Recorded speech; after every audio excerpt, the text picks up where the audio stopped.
Bonsoir à tous et à toutes. Donc, le dispositif de ce mois de janvier 2021 portera sur l'inaptitude professionnelle, qui est l'impossibilité à pouvoir être maintenu dans un poste de travail. Ce qui veut dire que ça ne concerne pas tous les postes de travail au sein de l'entreprise. L'acteur pivot de ce dispositif est le médecin du travail.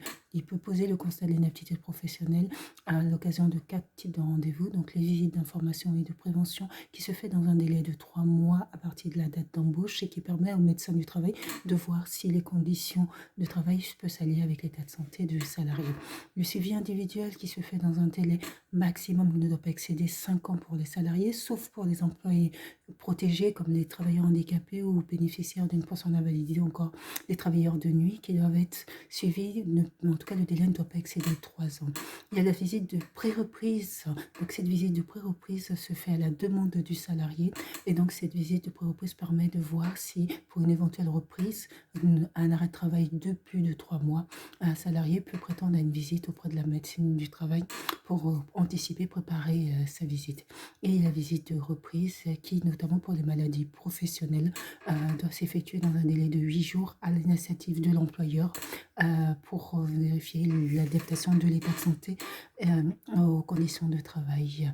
Donc ça, c'est pour les entretiens qui peuvent s'effectuer auprès de la médecine du travail. Cette procédure respecte des formalités strictes. Le médecin du travail donc, peut, à l'occasion d'un seul rendez-vous, constater l'inaptitude au travail.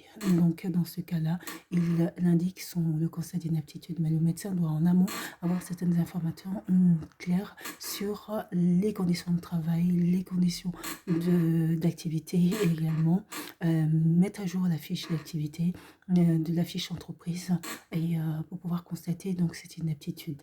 Cette inaptitude donc précède donc l'avis du Conseil social et économique parce qu'elle pose la question du reclassement au sein de l'entreprise et l'employeur doit justifier de l'impossibilité à pouvoir reclasser un salarié au sein de l'entreprise. Donc il doit regarder si éventuellement et faire une proposition de reclassement qui soit adéquate pour le salarié. Si impossibilité de reclassement dans l'entreprise, l'employeur peut entamer la procédure de licenciement et respecter la procédure, donc une convocation par lettre recommandée, un entretien préalable au licenciement et avec possibilité pour le salarié d'être représenté et procédure de licenciement qui est enchaînée, voilà, qui est entamée et une lettre de licenciement qui est envoyée.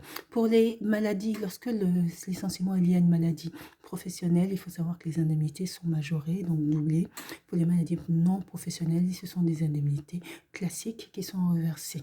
L'employeur doit justifier de son impossibilité de reclassement, notamment en veillant à avoir l'avis du Conseil social et économique. Sinon, je vous souhaite de passer une très bonne soirée. Au revoir.